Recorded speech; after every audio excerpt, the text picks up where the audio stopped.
Oui, alors comme c'est mon habitude, les films naissent pas avec une idée de départ ou une volonté, une lubie de ma part, mais c'est toujours l'archive qui préside à mes projets de films. Et donc, comme je suis en charge d'une collection de films, de petites cinémathèques à l'INSEP, à l'Institut national du sport, je suis un peu comme le loup dans la bergerie. Je suis entouré de jolies archives autour de moi qui ne demandent qu'à être exploitées, exhumées, mises en forme. Et effectivement, dans le cas des sorcières, j'ignorais tout de leur existence et je ne connaissais pas le lien des dessins animés avec cette histoire. Et quand je suis arrivé à l'INSEP, j'ai commencé par faire des portraits d'entraîneurs et l'un de ces portraits était consacré donc à Ralph Hippolyte, que je salue, je ne le vois pas souvent, il est là ce soir. On s'est rencontrés comme ça, j'étais très impressionné par son parcours et ses méthodes. Et donc il m'a assez vite parlé de Daihatsu, me demandant si je connaissais ça. À un moment concomitant, on en a reparlé, je ne me souvenais plus très bien. Quelqu'un de la Fédé de volley m'a apporté 2 films. Et comme Ralph n'arrêtait pas de me dire, est-ce que tu as des images de Daihatsu? Est-ce que tu as des images de Daihatsu? On a regardé ensemble.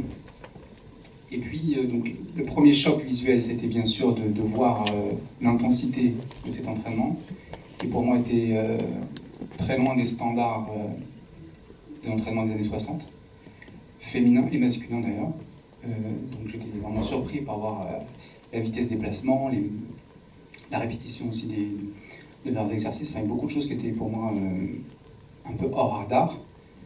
Et puis bien sûr, ça va tout de suite, j'ai une connexion neuronale. J'ai tout de suite pensé à Jeanne et Serge. C'était tellement confondant, les mêmes compositions d'images, les mêmes cadrages, etc. C'était fou. Et donc j'ai découvert au même moment, parce que ce dépôt de film était accompagné aussi d'une copie de Attack No. 1, dont j'ai découvert l'existence à ce moment-là, qui est donc une sorte de matrice originelle. C'est le premier manga en 68 qui a été réalisé sur le volleyball. Une petite parenthèse spécialiste manga. Vous savez, les mangas sont très spécialisés. Et donc, parmi le créneau des jeunes garçons, les shonen, et c'était assez courant déjà en 68 d'avoir la thématique sportive dans les shonen. Mais c'était très, très rare dans les shoujo, l'équivalent, le pendant féminin pour les jeunes filles. Et donc en 1968, un petit peu donc avant les Jeux de Mexico, l'un des fabricants de ballons qui avait été le fournisseur officiel des Jeux 64 a trouvé que c'était une bonne idée d'encourager la pratique du volley et du coup de vendre des ballons, a financé en fait un manga auprès de Chikako Urano, qui est une mangaka qui travaillait pour un magazine qui s'appelait Margaret. Et ça a été un succès retentissant. Et l'idée, c'était de profiter de la notoriété des sorcières et de cette image de championne avec un certain nombre d'éléments qui seront récurrents, le côté opiniâtre et puis extrêmement un certain goût de l'effort, du travail et de la réussite. Et donc dès 69, le manga va devenir un animé et ça va être le début d'une longue série. Et en réalité, Jeanne et Serge est l'arbre qui cache la forêt, parce que Jeanne et Serge a été produit en 84 et est arrivé sur nos écrans en 87. Attack No. 1 date de 1969, et entre les deux, il y en a eu une dizaine. Alors il y a eu aussi des dramatiques, enfin des espèces de téléfilms, il y a eu une suite à Attack No. 1, etc. Donc ça m'a aussi intrigué en termes d'image, parce qu'il y avait dans l'imaginaire collectif ce dessin animé qui était très présent dans notre génération. Je savais aussi quelle influence avaient eu ces mangas sur la pratique du volleyball. En France, on remarque un pic extraordinaire. À chaque exploitation du dessin animé, on voit un pic qui est très net dans les stats. Et puis, comme par exemple tous les mangas japonais ont transité par l'Italie, par les chaînes de Berlusconi, les chaînes privées. Et donc c'était le cas avec la 5 pour nous, avant que ce soit au Club Dorothée, Jeanne et Serge, et donc a transité par l'Italie. Et l'Italie est un des pays d'Europe qui a eu le plus de résultats, qui a une culture de volleyball la plus importante. On a des joueurs, des joueuses qui ont déclaré publiquement qu'ils avaient commencé le volley en voyant ces mangas. Et si on prend en comparaison l'Angleterre, qui est le seul pays où le dessin animé n'a pas été diffusé, c'est le pays où il y a le moins de culture de volley. C'est incroyable de voir l'impact médiatique. Et ce qui était drôle, c'est que donc on avait tout oublié de cette origine, puisque tout le monde avait... René Serge est une sorte de spin-off d'Attack Number One, et Attack Number One s'était inspiré de l'histoire vraie, donc tout était très confondu. Et puis ce surnom qui m'a tout de suite aussi réalisé ma curiosité, qui était extrêmement fictionnel, les sorcières de l'Orient, et qui déjà les mettait dès le départ dans une dimension particulière, au-delà de la réalité un peu, et leur surnom, etc. Tout ça concourait à cette espèce de confusion entre la réalité et la fiction qui m'a beaucoup intéressé. Et est-ce que du coup tu as eu l'idée ou l'envie de mixer images d'archives et manga dès le début du projet? Effectivement, ça me paraissait incontournable de pas seulement évoquer, mais d'utiliser le dessin animé. Dès le départ, dans l'idée d'une confusion, je voulais pas que ce soit, on explique qu'un dessin animé s'est inspiré, en fait, le mélange de genres se fasse parce que visiblement les animateurs, les gens qui ont travaillé sur le dessin animé ne sont pas seulement inspirés de l'histoire, mais des archives elles-mêmes. Et on le voit, la composition des images est très proche. Donc j'ai perdu le fil. Oui, donc voilà. Et donc je me demandais effectivement comment j'allais l'inventer. Et là, je dois vous dire que quand on réalise un film, on est très souvent, on doit faire face à des problèmes qui sont bassement techniques. On n'a pas que des bonnes idées géniales et que des envies d'être inventif. On doit combler des lacunes et des manques. Et moi, j'avais deux finales à raconter. Deux finales de Japon URSS, celui de 62 et de 64. Et je découvre que Attack Number One, qui est un dessin animé qui dure 104 épisodes, le 103e et le 104e épisode sont consacrés exclusivement à un match entre le Japon et l'URSS. Et donc, quand j'ai commencé à vouloir raconter ces deux finales, j'avais trouvé un film soviétique et un film français qui étaient très courts et qui ne permettaient pas de raconter, d'avoir une certaine longueur et puis surtout de retrouver l'intégrité des points et des échanges. Puisque dans ces archives, parfois le montage était un peu fantaisiste, où il y avait des faux plans de coupe, etc. Et donc j'ai décidé d'utiliser le dessin animé comme des rustines, en fait, compléter les archives qui étaient lacunaires par les dessins animés. Et donc ça, c'était en fait l'emploi. J'ai plutôt répondu à une difficulté qu'à une idée comme ça qui était préétablie. Donc voilà. Il y a eu bien s'intégrer également des éléments de dessin animé avec les ballons qui fusent de toutes parts. Donc il y avait aussi dans cette séquence, peut-être même avant la reconstitution de la finale, enfin de la première finale, déjà l'idée aussi au moins de mettre en parallèle aussi manga et archives.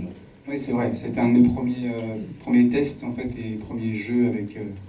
C'était tellement drôle de voir ces images si proches que j'ai voulu, pour m'amuser, parce que j'adore monter, voir ce que ça faisait, une sorte de mash-up en faisant des plans de coupe avec le dessin animé. Et là, il y a eu une coïncidence, une heureuse coïncidence. Les jours où j'étais en train de travailler précisément sur ce petit montage, Portichet sortait son 3e album, appelé Third. Et l'un des titres qui était certainement des titres majeurs de l'album s'appelait Machine Gun, et donc avec des synthétiseurs analogiques, reproduisait ce son presque de bombardement, de mitraille. Et comme les images évoquaient des ballons bombes, je me suis dit, ça peut être rigolo d'essayer avec ça. Et en réalité, c'était peut-être trop évident, donc ce qui a tout de suite fonctionné pour moi, et c'est là où ça a ouvert plein de voies, c'était plus que le son de la mitraille, c'était la voix de Beth Gibbons, où j'ai trouvé une sorte de relation en fait, entre elle et les joueuses. Bon, ça c'est un peu personnel, c'est de la subjectivité. Et Beth Gibbons, c'est une chanteuse, je ne sais pas si vous l'avez déjà vue en vrai. C'est une chanteuse qui est très introvertie. Elle arrive en festival, elle est avec son jean, son badge et puis sa bière en plein, un gobelet en plastique. Elle est complètement recroquevillée sur elle-même et puis elle se met à chanter et tout le monde est électrisé. Donc il y avait une espèce de contraste entre la fragilité de sa voix et au contraire quelque chose de tellement émotionnel, tellement fort. Et je trouvais que c'était très beau sur ces joueuses exténuées qui étaient plutôt introverties, qui n'étaient pas enclins à être qui n'étaient pas habituées, qui n'aimaient pas se mettre en avant. Elles aimaient bien nous dire que c'était normal, tout ce qu'elles faisaient, que c'était rien d'extraordinaire. Et tout du coup, le mélange avec la voix de Bess Gibbons qui apporte une dimension féminine, je trouve que ça faisait presque un moment de sororité. Je trouvais que c'était très efficace et ça fonctionnait bien. Et c'est vrai que ça a guidé après tout le reste. C'était la première expérience musicale aussi. Et l'utilisation des synthétiseurs analogiques m'a semblé être aussi un peu une évidence par rapport à la dimension du Japon des années 60, qui a été longtemps, notamment vue de France, une fenêtre vers le futur. Et donc il y avait un côté rétro-futuristique d'utiliser ces synthétiseurs analogiques, qui eux-mêmes avaient, il fut un temps, sonnaient comme l'instrument du futur et qui aujourd'hui, de par son imperfection, c'est un son un peu chevrotant, souvent un peu détuné, tout à fait accordé. Et tout ça, ça allait très bien avec le côté un peu désuet aussi, mais futuristique du Japon. Donc j'ai continué sur cette lancée avec à chaque fois l'utilisation de ces machines. Et puis, puisque là je suis lancé, je peux m'arrêter là sur la musique. La fin, c'était particulier parce qu'il y avait beaucoup d'enjeux pour moi. C'était le climax, comme on dit en américain.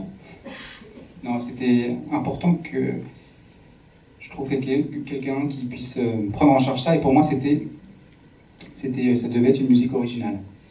Et encore une fois, par association d'idées, par ma subjectivité personnelle, j'ai été vraiment très frappé par l'image que j'ai reçue du CIO, où on voit Daihatsu. Et j'ai vu beaucoup de gens réagir à ce moment-là, qui est sur sa chaise et qui a l'impression d'être à un enterrement, il est complètement abattu. Et je trouvais que c'était très surprenant, parce qu'on ne réagit pas quand on est champion olympique de la sorte habituellement. Et donc je me suis interrogé, puis j'ai bien regardé cette séquence. À un moment, vous l'avez certainement vu, il sèche ses larmes avec beaucoup de pudeur. Il cache ce pleur. Et j'ai trouvé que c'était très beau, parce que en fait, Daihatsu, à ce moment-là, il a compris que c'était la fin. Donc il est tout simplement nostalgique d'un parcours qu'il va quitter. Il sait que beaucoup de choses vont arrêter, que lui-même va retrouver sa vie de famille. Il était marié, il avait des enfants. Et donc il est très triste. Il a un mélange de fierté, bien sûr, de joie, toute rentrée, et aussi de tristesse. Donc il y avait une dimension nostalgique et mélancolique qui était clairement affichée. Et j'ai pensé donc à un artiste que j'aimais beaucoup, le leader d'un groupe qui s'appelait Grand Daddy, qui était connu surtout des skateurs dans les années 90, que j'avais découvert dans les vidéos de skate. Et sa musique, et donc Jason Little, qui était le leader de ce groupe, était tout à fait, c'était son univers, cette espèce de mélancolie. C'est une musique qui est jamais noire, qui est jamais sombre, mais qui est mélancolique. Donc elle est pas tout à fait le meilleur morceau qu'on passe en soirée pour danser aussi, quoi.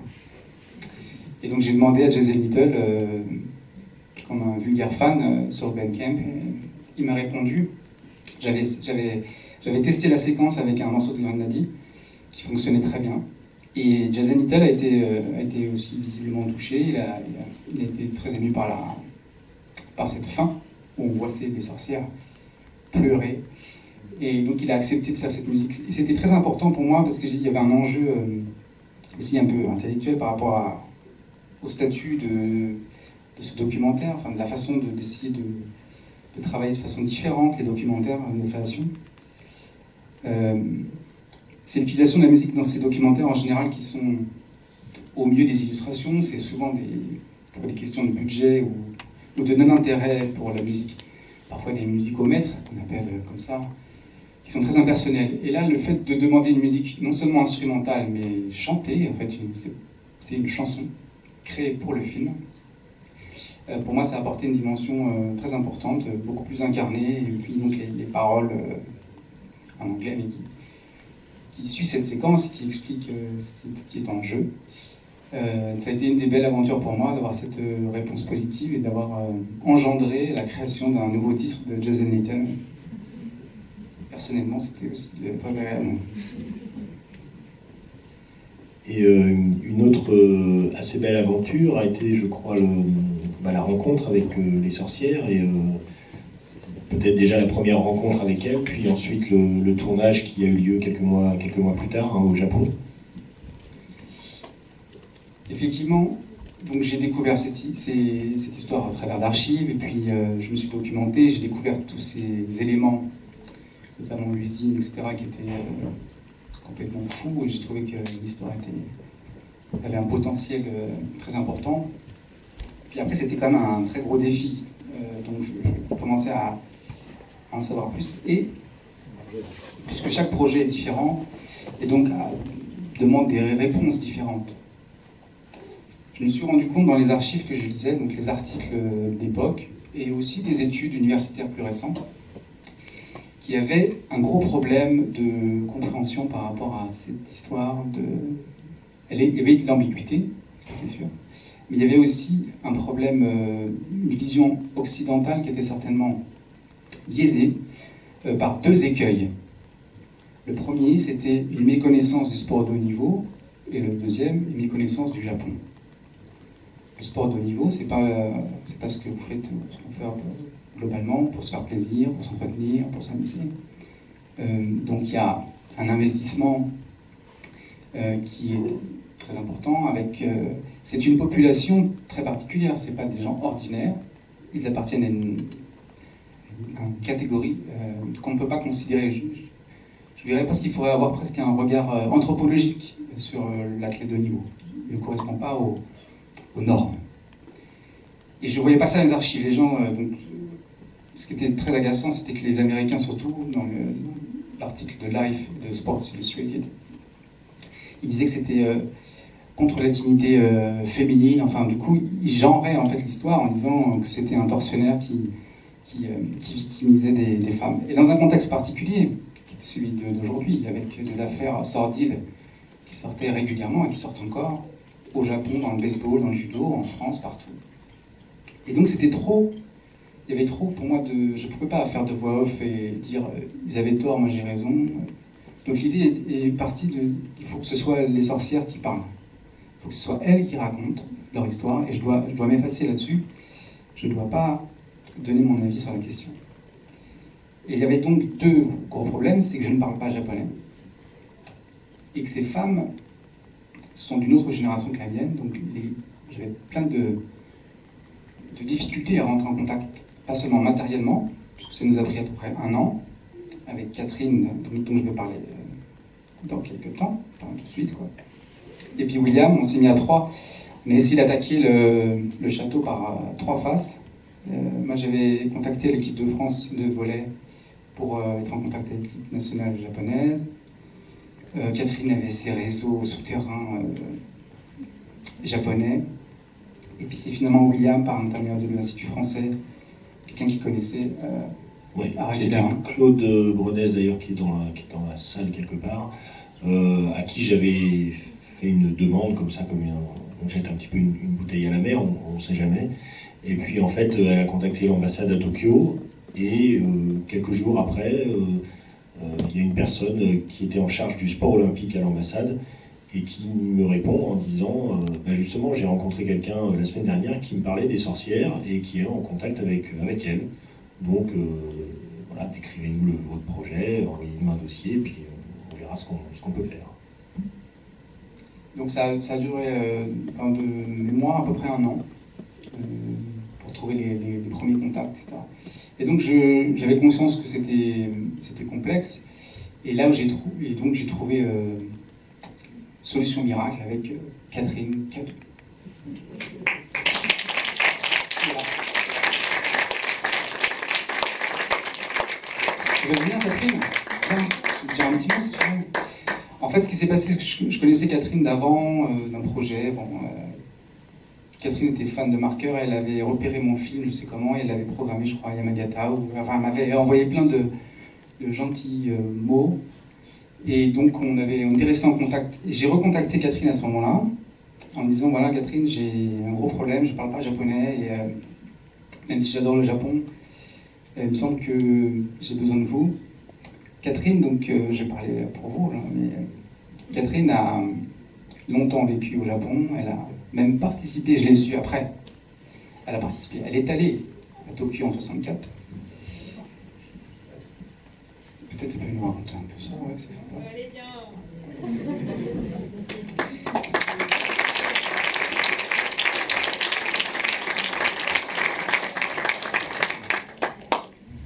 Catherine, cadeau. Et donc Catherine a été non seulement une interprète, mais elle a été indispensable, parce qu'il a fallu travailler à distance, il a fallu créer un lien de confiance avec des joueuses donc, qui habitaient dans 2 régions, le Kansai et le Kanto. La plus jeune avait 73 ans. C'est Chiba, c'est un des Shinozaki, je sais plus, Shinozaki, je crois qu'il est 73 et 74. Et la plus âgée avait donc 81 pour Tanida, et Miyamoto, qu'on ne voit pas à l'image, mais qui est, on a sa fille au téléphone, elle avait 83. Et donc j'ai proposé à Catherine de chasser les sorcières. Elle a bien aimé ça, être chasseuse de sorcières. Ah oui, j'adore. Donc je ne sais pas si tu veux dire un petit mot du premier contact que tu as eu même avec Rakida et les autres. Avec qui? Ah oui, Chiba, oui. Chiba, je lui ai raconté, je lui ai raconté le projet de Julien. Et Julien était passionnant. Le projet de Julien était formidable parce qu'il voulait faire revivre les sorcières et les Jeux Olympiques de 64. Et c'était pas un truc de télé, c'était vraiment un projet humain et presque ethnographique aussi. C'était passionnant et moi j'étais complètement passionnée, donc j'ai raconté à la première. J'ai eu le téléphone par William, par toi. Et puis je lui ai raconté, puis elle a été tout à fait conquise. Et puis je lui ai dit aussi que j'avais été interprète aux Jeux Olympiques en 64, bébé interprète. Et donc j'avais vécu ces jeux, cette flamme. Et donc on est devenus amis tout de suite. Et elle m'a proposé de contacter les autres. Parce que j'avais la liste, Julien avait tout préparé très très bien, mais on n'avait pas les téléphones. Mais elle a fait l'intermédiaire très très bien. Et ça a été merveilleux, on est devenus des amis. Elle nous a même invités à déjeuner. Oui, ça c'est, je me souviens, il y a Léon aussi qui est là, qui a travaillé sur le son du film, qui est avec nous sur le tournage. Et je me souviens, un des derniers jours du tournage, on était tous les deux et on cherchait Catherine. On dit, oui, Catherine, on allait repartir. Et on vous a vu toutes les deux avec Chiba et avec Léon, on s'est dit, ça, c'est beau. Parce qu'elles étaient comme deux copines à marcher, on trouvait ça, c'était super. Oui, j'ai eu le téléphone de temps en temps, je lui ai parlé du film, là. Elle attend avec impatience de le voir, je lui ai raconté, mais elle veut absolument qu'on le voie. Oui, donc ça c'est une question qui arrive normalement assez vite dans l'assistance, donc on va y répondre. Elles n'ont pas vu le film. Parce que j'ai pas voulu leur envoyer un lien. Voilà, c'est même pas par... parce que j'avais envie qu'on le revoie tous ensemble sur un grand écran. Notamment, vous avez vu cette fin avec le format scope, qui est quand même... Enfin, le film ne peut pas vraiment avoir la vision sur petit écran, il faut vraiment l'adapter. Donc on l'a fait, il y aura une version bien sûr pour petit écran, mais ça fonctionne surtout sur un grand écran. Et donc j'avais envie qu'on se retrouve pour leur rendre ça. C'était aussi... Elles nous avaient beaucoup donné, elles nous ont beaucoup donné, et j'avais envie de retourner au Japon et de leur rendre... Et donc voilà, c'est pas encore fait, et on espère le faire à l'automne, si tout va bien. Donc on aurait dû se méfier, parce que je sais pas si vous avez remarqué, mais Tokyo, ils sont souvent en retard. Hein. C'était prévu en 1940, hein, je vous rappelle. On a mis 24 ans, là on est quand même mieux. Un an, c'est encore acceptable. Il y a un truc avec Tokyo quand même.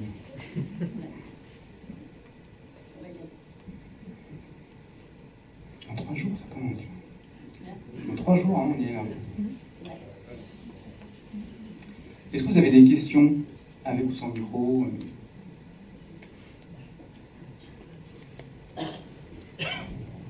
Oui, non. La conversation entre elles, la table est entièrement accompagnée parce qu'elles avaient un minimum de consignes. Non, on leur avait dit...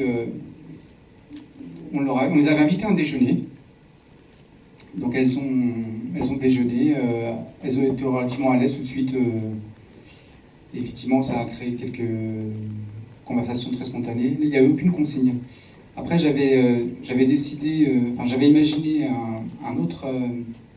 une scène la plus dirigée, d'ailleurs qui sera un super bonus pour le DVD, le Blu-ray.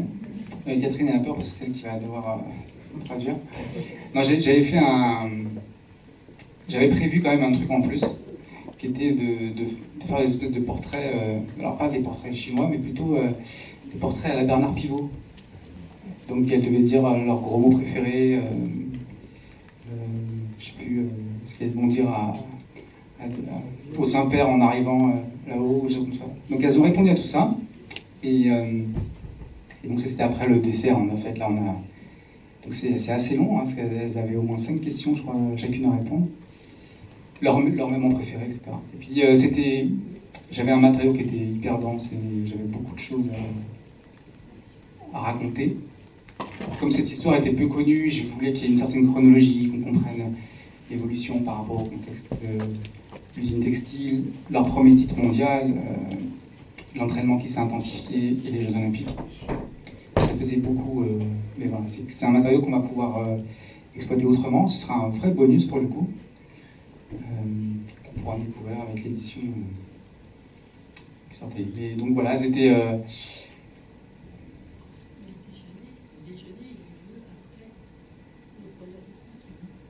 Oui. Non, on peut expliquer comment on a procédé. En fait, donc Catherine a fait ce travail préalable de relation avec les joueuses.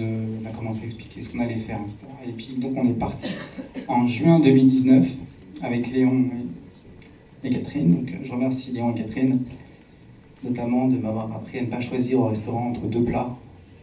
Autant prendre les deux, comme ça on goûte les deux. On est partis tous les trois et on a décidé de... J'ai amené un ingé son, j'ai pas amené un caméraman. Parce que l'idée était de recueillir leurs témoignages de façon orale.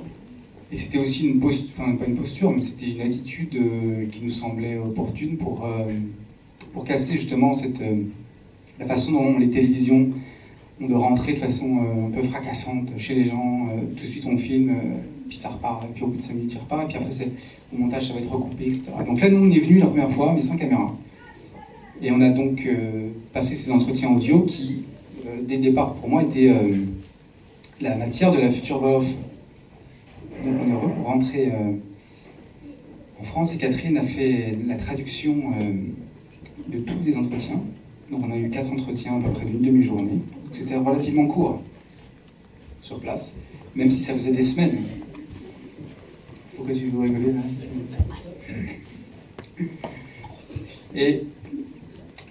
Et donc les entretiens étaient riches. Catherine avait donc traduit et j'ai déroché ces entretiens et j'ai décidé de conserver des bribes chacune d'entre elles. Je voulais que ce soit un récit choral, parce que c'était une histoire collective. Je ne pouvais pas rentrer dans l'individualité de chaque joueuse, et elle devait donc raconter à tour de rôle en fait leur histoire de façon un peu chronologique. Et quand j'ai donc sélectionné ces extraits d'entretien, l'idée après a été, donc c'était un peu un défi que je m'imposais moi-même, mais j'ai demandé aux joueuses le lieu de leur tournage. En fait, je leur ai dit où est-ce que vous voudrez qu'on vous filme. J'avais vraiment envie qu'elles se portraient elles-mêmes, quoi, que ce soit pas que moi qui décide de ça. Et donc pour 2 d'entre elles, c'était très évident. Chiba, qui allait au club Renaissance toutes les semaines, poussait de la fonte, elle a dit on va aller à la salle, je vais vous montrer ce que je pousse et tout. Elle était assez fière de ça. La deuxième, c'était Shinozaki-san. Elle jouait encore pas mal, elle entraînait. Donc elle a trouvé que c'était intéressant de la voir dans ce contexte-là. Et puis les deux autres, aussi parce que leur tempérament était un peu différent. Elles étaient moins partantes, enfin on l'a su après, elles étaient autrement partantes, mais elles ne savaient pas trop, donc on discutait. Donc, Tanida nous avait reçus chez sa fille et ses petites filles. Donc je trouvais que c'était sympa de les filmer dans ce quotidien-là. Puis Tanida disait qu'elle jouait beaucoup avec ses petits-enfants, qu'elle aimait bien ne pas les laisser gagner quand même. Donc, la compétitrice jusqu'au bout. Donc je suis venu pour le tournage avec un memory game, là. C'est moi qui l'ai refait. Parce que l'idée était de créer des liens qui n'étaient pas forcément évidents à la première vision entre le lieu de tournage et la voix off, qui sont déconnectés parce que c'est un son qui n'est pas in mais off, mais qui sont en résonance. Donc je demandais à Tanida de faire un effort de mémoire et elle jouait. À très vite, Raph. Bon retour. Merci. Donc elle jouait au memory game en faisant ce travail de mémoire. Chiba parlait de la routine du quotidien, l'entraînement, avec notamment toute la préparation bien avant l'entraînement, ce qui s'appelle le taïso, le renforcement musculaire. Et il est en train de faire de la préparation physique elle-même. Shino parlait des exercices de Daimatsu, avec ce fameux jeu des 10 points complètement fou. Et elle est en train d'entraîner, etc. Et Kanda, j'aimais beaucoup son récit du voyage, de la tournée en Europe. Et quand elle avait dit qu'elle voyageait, elle découvrait les pays à travers les fenêtres, on l'a ramenée en fait de Kyoto le jour où on a fait le repas, et on l'a filmé dans la voiture où elle voit le paysage défiler. Donc c'était une sorte de clin d'œil avec ce récit que j'aimais beaucoup. Originellement, elle avait raconté aussi un truc, on aimait bien cette histoire avec Catherine, la pomme. Donc pourquoi elle coupe une pomme? Parce que c'était une piste qu'elle raconte cette histoire, mais c'était trop digressif. Mais elle se souvenait je me laissais lui demander un peu comment ça s'était, voilà. Parce que moi j'ai fait du sport aussi d'équipe et j'ai un grand souvenir. Il y a des camarades qui sont là, et bon, quand on voyage, il y a plein de souvenirs. Et je me dis bon bah, il a dû se passer des choses quand même en tournée. Elles sont parties 3 mois en Europe. Et donc elles étaient très très concentrées sur le volet. Il n'y avait pas eu visiblement de tentation, quelle qu'elle soit. Mais elle nous a raconté qu'elle a vu un jour un vide de fruits. C'était en Roumanie. Et qu'elle avait un souvenir très mémorable d'une femme qui leur avait ouvert leur jardin. Et Daimatsu ne savait pas, donc s'était fait engueuler, je crois, mais elles étaient parties, elles étaient à 2, je ne sais plus avec qui elle était, c'était avec Handa ou je ne sais pas, je ne me souviens pas. Et donc elle avait un souvenir d'avoir mangé des pommes délicieuses. Et donc on est allé aussi, quand on l'a visité, on lui a amené une pomme, je crois. Parce qu'au Japon, je ne sais pas si des gens qui ont eu la chance d'aller au Japon, mais la pomme a un statut un peu plus précieux. C'est un fruit qu'on peut offrir individuellement, toujours très bien protégé. Donc c'est pas notre vulgaire pomme à cidre qu'on a dans nos cagettes. C'est quelque chose. Une pomme, c'est un beau présent. Hein. D'ailleurs, c'est pas le même prix. Hein. Une pomme au Japon, c'est je sais pas, 4 € la pomme. Je ne sais pas s'il y a d'autres questions dans la salle. Moi, juste une question. Je voudrais savoir, pour avoir les documents, est-ce que les Japonais, entre autres, ont fourni facilement les archives? Est-ce que c'est compliqué? Est-ce que ça se fait facilement? Alors c'est un terrain dans lequel j'étais aussi plus familier parce que mes films précédents étaient souvent exclusivement dans l'archive, donc et travaillant aussi dans une cinémathèque, ça m'a amené quelques connaissances, mais c'est toujours compliqué. Et c'est surtout William qui a des sœurs froides, etc. Parce qu'il faut demander des droits et c'est souvent des longues semaines et des mois d'échanges pour essayer d'expliquer ce qu'on va en faire, avoir accès aux documents. Mais c'est quelque chose qui est plus familier pour moi. Et ce qui était super, c'est d'avoir le prix de la victoire, cette archive incroyable en couleur dans l'usine, qui est magnifique, qui était d'ailleurs tournée par une cinéaste aussi, japonaise. Donc c'était un film, enfin un document incroyable, et je ne pouvais pas faire le film sans ce... Et donc ça a été relativement simple. Alors peut-être que William peut témoigner. Après, le gros problème, c'était le CIO, qui nous a... Parce que donc le CIO, le Comité olympique international, si vous voulez, il travaille avec des grands sponsors qui payent très cher pour avoir une exclusivité de leur image, des anneaux, etc. Donc c'est Samsung, Toyota. Même si j'ai entendu que Toyota s'était retiré, là, c'est complètement fou cette histoire. Toyota veut même pas être au jeu parce que, comme les jeux sont impopulaires au Japon, visiblement ils ne seront pas présents sur les sites olympiques. Et donc, pour préserver ce contrat d'exclusivité, ils affichent des prix prohibitifs qui sont tout à fait inabordables. Non seulement pour une production modeste comme la nôtre, mais même pour tout le monde. Donc, on ne faisait pas une pub pour Coca-Cola de quelques secondes. Donc, les chiffres, c'était, je sais plus, c'était 150 000 € la minute, ou quelque chose comme ça. Un truc complètement délirant, enfin qui n'existe nulle part, et qui est donc en fait qui n'est pas un vrai prix qui se base sur des grilles, voilà, le marché quoi, mais dissuasif. Donc il a fallu beaucoup, j'ai beaucoup travaillé avec eux pour essayer d'expliquer que ce qu'on faisait était différent, etc. Donc voilà, et pour finir sur cette archive, donc le film olympique de Kon Ichikawa qui s'appelle Tokyo Olympiade. Le volet durait 4 minutes seulement. Et donc c'était pas assez pour pouvoir raconter la finale dans la longueur. Et donc j'ai obtenu du CIO l'accès à des... Ils appellent ça des rushs, mais des films techniques non utilisés. À chaque Olympiade, il y a un film officiel. Et pour les fédérations internationales, dans chaque sport, le CIO fournit aussi plus d'images concernant cette discipline. Et donc le volet, il y avait 20 minutes supplémentaires. Et on n'avait pas le droit d'utiliser d'extraits du film officiel, parce qu'on ne peut pas utiliser seulement des petits bouts. C'est uniquement une exploitation de l'intégralité du document. Et donc là, c'était plutôt de notre intérêt, parce que je ne pouvais pas utiliser les 4 minutes officielles, mais j'ai pu utiliser 20 minutes d'un film non officiel qui s'appelle un peu à tort film technique, mais qui était aussi... très mal monté, enfin un peu dans tous les sens. Et c'est une très bonne perche pour parler de Hiromi, qui est là aussi. Hiromi qui a fait un travail complètement fou, parce que la finale que vous avez vue, en fait, est complètement... enfin, elle n'est pas truquée, mais les images et le son n'étaient pas ensemble. Parce que dans le CIO avait pas de son synchrone, ils avaient remis de la musique, c'était n'importe quoi. Et on a découvert...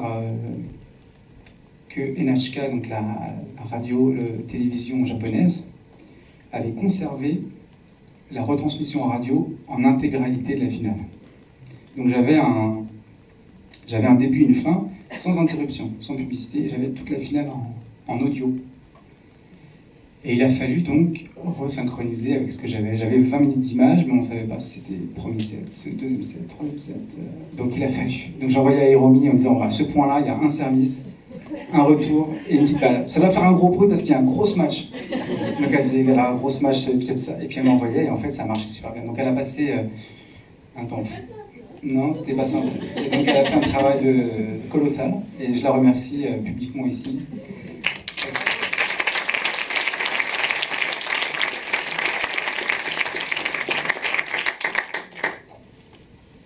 Je voulais savoir, est-ce qu'entre 62 et 64, les sorcières ont continué à travailler en usine?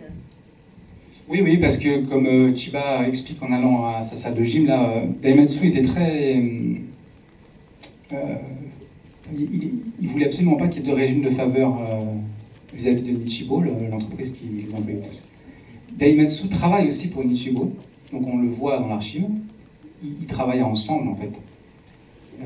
Lui aussi est employé. Et donc il n'était pas question d'arrêter quoi que ce soit.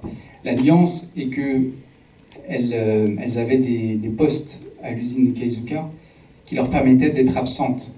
Donc elles n'étaient pas... c'était pas des ouvrières de base, hein, elles pouvaient pas... La chaîne de production ne pouvait pas s'arrêter quand les sorcières allaient faire des tournées. Donc elle travaillait, comme Chino le disait, plutôt à la réception des commandes, ou des colis, ou des matières premières qui arrivaient. C'était une usine de coton. Donc elles ont continué à travailler, et leur quotidien donc, a été décrit dans le film. Tout le matin, travail à l'usine, donc plutôt un travail d'employé que d'ouvrière à proprement parler. Et puis en début d'après-midi, les plus jeunes, les remplaçantes, préparaient et faisaient un travail qu'on appelle aujourd'hui du travail de physique.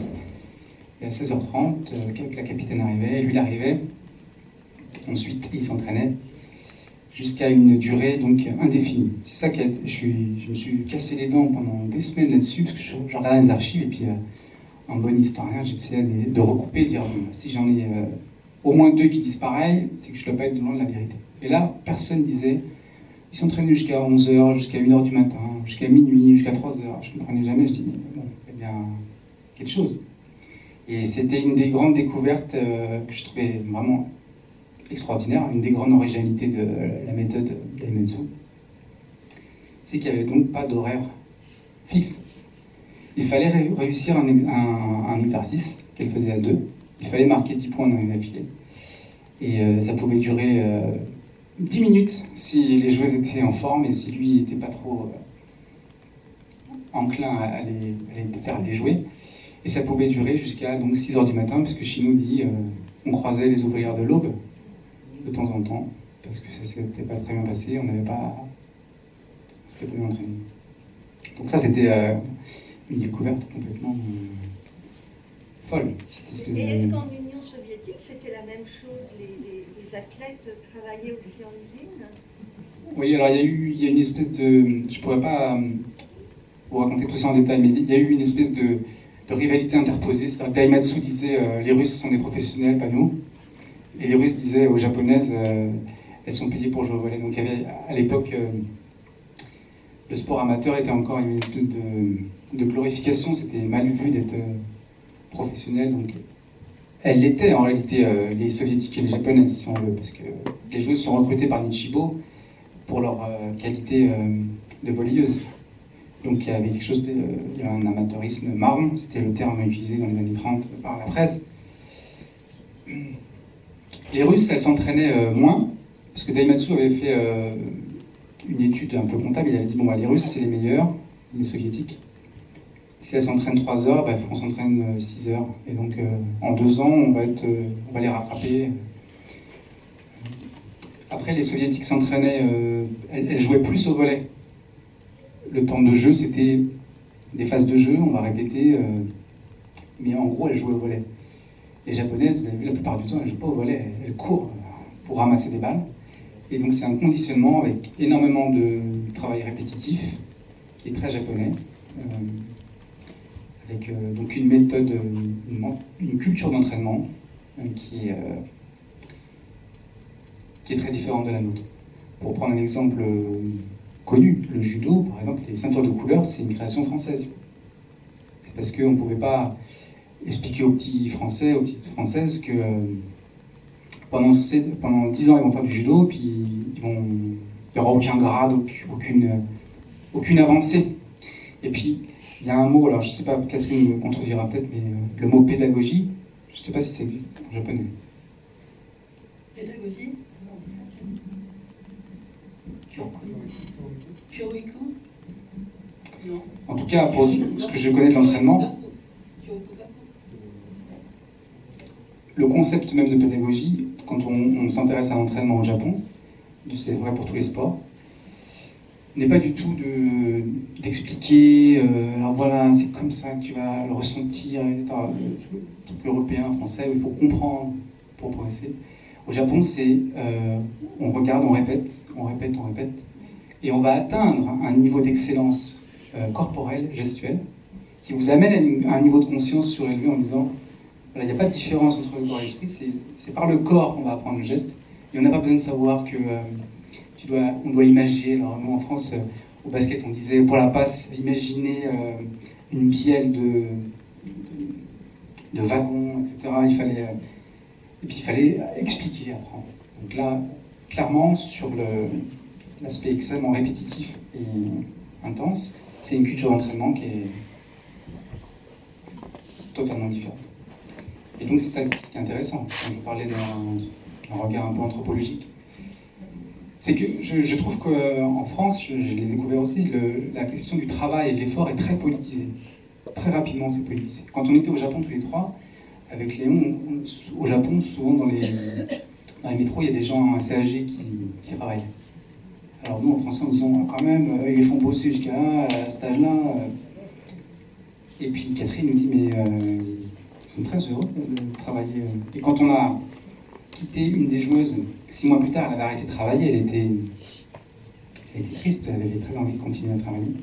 Donc je crois qu'il y a un rapport au travail et à l'effort aussi. Ça qu'on retrouve dans le sport de niveau, donc ça c'est pas que japonais, le goût de l'effort, qui parfois peut heurter le public plus ordinaire en disant non mais c'est pas possible, on peut pas aimer on chie autant, possible.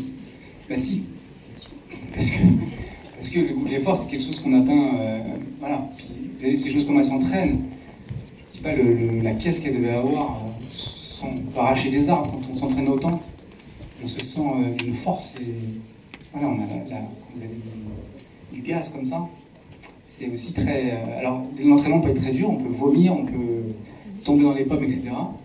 Mais vous êtes une machine, quoi. Vous devenez très très fort. Quand on voit leurs témoignages, quand on voit le corps de ces femmes à 74 ans, elle arrive à mettre son pied là derrière la tête sans échauffement, vous voyez qu'elle n'est pas du tout cassée, c'est incroyable.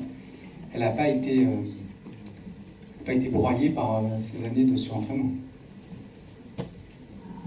Et dans les entraînées de Shinozaki, il y avait une dame de 84 ans qui faisait l'entraînement là. Elle continue, toutes. C'est pas du tout des professionnels, mais elles continuent, elles aiment.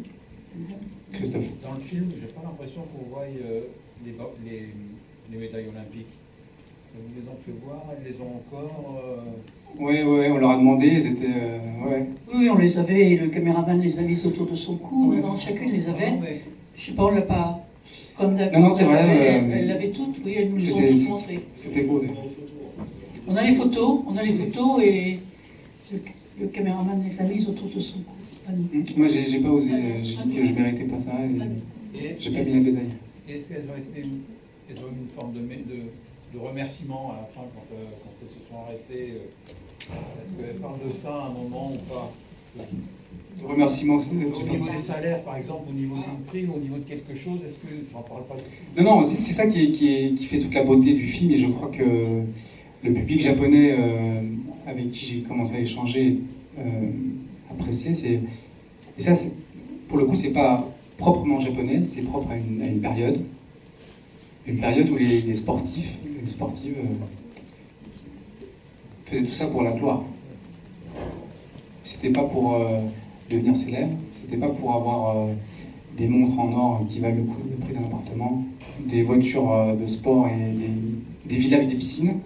C'était juste voir l'URSS sur la place de 2 et moi être au-dessus de l'URSS et leur dire c'est moi qui t'ai battu. C'était juste la gloire. Et donc c'est assez beau de voir cette espèce de...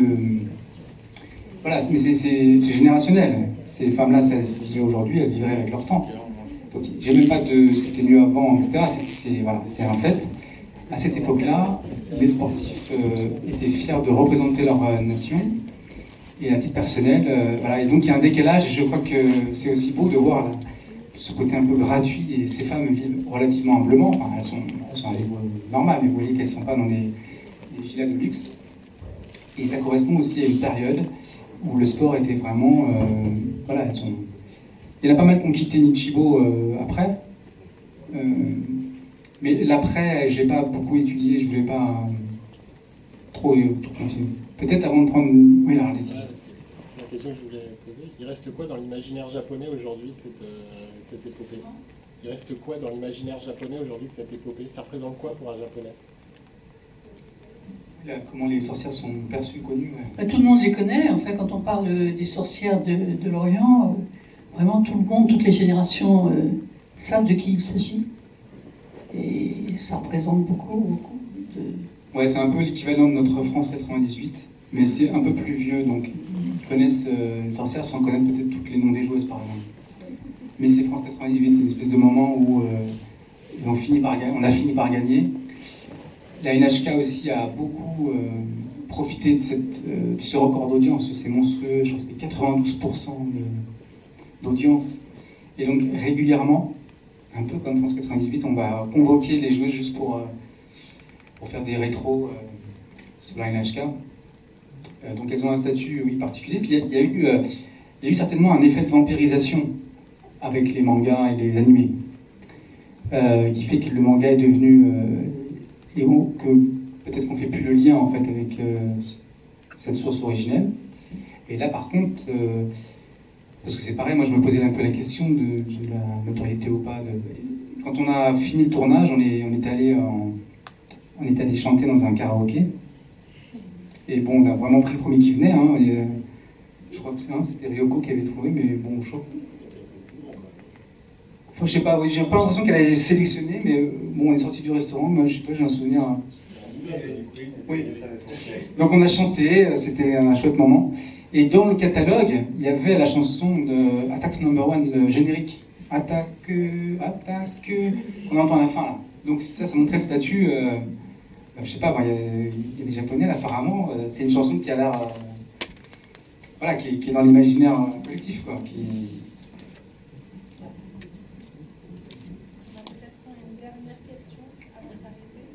Qu'est-ce qui a fait que, en fait, vous avez parlé d'une défaite, à partir de laquelle, effectivement, le mouvement s'est un peu arrêté. Qu'est-ce qui s'est passé? Est-ce que c'est parce qu'il y a une organisation différente du sport aujourd'hui? Parce que c'est quand même très étonnant que ce soit une équipe privée qui représente une nation entière, alors que c'est comme si on envoyait le PSG en Coupe du Monde, par exemple. Oui. C'est très étonnant. Qu'est-ce qui s'est passé, en fait, pour que le mouvement ne continue pas? Alors, il y a plusieurs dimensions dans votre question. La première, c'est effectivement, il y a une réalité japonaise qui est assez singulière. C'est le lien entre l'entreprise et le sport de haut niveau, qui est encore le cas au Japon, où le sport professionnel est souvent soutenu par des entreprises qui en tirent un profit d'image. Donc ça, c'est encore vrai. Et donc, par exemple, à l'époque des sorcières, Nichibo, donc, qui est un des gros groupes textiles, qui est un des fleurons de l'industrie japonaise, avant la fibre synthétique, le coton japonais, c'était très important. Par exemple, ils étaient en concurrence avec Yashica, qui faisait des appareils photo. Et donc, le volet était très implanté, notamment dans les industries textiles du début du XXe siècle. Et c'est seulement après la Seconde Guerre mondiale où il y a eu cette évolution, où les groupes industriels ont souhaité déporter leur concurrence industrielle sur le plan sportif. Et ils voulaient être champions du Japon pour en tirer donc cette renommée et montrer la bonne santé de leur entreprise et de leurs employés qui étaient des champions. Donc ça, c'est une chose. Donc Nichibo, quand vous dites qu'ils se sont arrêtés en 66, la fin de leur... c'est parce qu'il fallait bien que je termine mon film aussi. Mais en fait, c'était le terme de 258 victoires consécutives. Mais en fait, le Japon est champion du monde en 67. Donc c'est des championnats du monde un peu bizarres parce qu'il devait avoir lieu en 66, c'était annulé. Donc en 67, par exemple, Chiba, qui va à la salle de muscu, elle devient capitaine. Elle est championne du monde en 67. En 68, c'est son vice-championne olympique. Et en 62, c'est son vice-championne olympique. Donc c'est plus les mêmes joueuses. Enfin, Chiba va continuer un peu en 72. C'est une des joueuses les plus titrées. J'ai l'impression que je l'apprenais d'ailleurs. C'est une des joueuses les plus titrées de l'histoire du volley. Et puis, et nous, c'est marrant, elles étaient. Je me souviens qu'elle nous parlait surtout de son mari, qui était champion de kendo. Donc, on disait, mais oui, bon, kendo, c'est surtout au Japon. Mais le volley, c'est un des sports les plus pratiqués au monde. Et vous avez gagné. Enfin, donc je me souviens de ça, la manière dont elle s'effaçait, hein, qui était d'une humilité qui n'était pas du tout, c'était pas jamais une posture. Enfin là, je vous apprends des choses que beaucoup de gens savent, mais c'était tellement japonais de ne pas vouloir se mettre en avant comme ça que ça en devenait presque irritant. Je dis, mais c'est pas possible, vous êtes incroyable. Et non, c'était normal, c'était assez marrant. Et avec Tanida, je me suis un peu pas frité, mais j'étais là, mais non, c'est pas normal. Et puis Catherine disait, si, c'est normal. Juste un petit mot, parce qu'en un moment on a évoqué, mais c'est très important à préciser, et c'est présent dans le film, mais de façon, c'est pas cité. Mais tu demandais sur l'héritage un peu. Alors ça, c'est quelque chose d'indirect, mais qui est très important. Et elles ont beaucoup insisté là-dessus, donc je vous le confie. Quand elles ont arrêté, donc surtout Casa Hassan, la capitaine était plus âgée, elle avait déjà plus d'une trentaine d'années. Elles ont arrêté et elles ont été sollicitées par une chaîne de télé pour rencontrer des équipes. Et donc elles attendaient que ça en fait, parce qu'elles avaient envie de rejouer, elles avaient envie de regagner. Et donc elles ont été reconstituées et ça a eu un certain retentissement. Et en fait, comme après ça, elles ont continué, puis elles atteignaient un âge, à la quarantaine, etc. Et en fait, c'est quelque chose qui existait au Japon, mais qu'elles ont complètement développé, c'est ce qu'ils appellent les Mama-san League, où ils ont créé donc des championnats de femmes, Mama-san, de mamans, de femmes mûres. Et ça, les choses dont on parlait, c'était quelque chose dans les mœurs, dans les pratiques, totalement inédit. Une femme au Japon, une jeune femme pouvait jouer au volley au lycée, et socialement, elle se mariait, elle vivait souvent chez ses beaux-parents, et s'occupait de la maison des enfants. On avait ça aussi en France. Et à partir du moment où les sorcières ont montré qu'elles étaient en match de gala, etc., il y a eu c'était permis, et des femmes qui avaient qui étaient maintenant femmes, qui étaient mamans, qui étaient femmes au foyer, etc., se sont autorisées, et il y avait des clubs qui ont pu accueillir cette pratique de tous les âges. Et ça, c'est une avancée sociétale majeure. Et elles ont permis ça, en fait. Et aujourd'hui, donc on voit dans le film, Shinozaki-san, elle entraîne un club Mama-san, qui sont très, très courants au Japon, avec nous, on a été surpris par, effectivement, le niveau de l'entraînement, qui est pas du tout... qui est impressionnant, quoi. Ils font vraiment du sport. Certaines d'entre elles se jettent au sol pour ramasser des balles avec des genouillères. On s'est demandé si on jouait contre elles, si on n'allait pas prendre une grosse, en fait. Elles jouaient super bien. Et donc voilà, ça c'est quelque chose qui est très important. En plus du dessin animé, il y a elles ont libéré, elles ont permis à des femmes d'âge mûr de pratiquer le volleyball. Et je crois que c'est quelque chose d'important.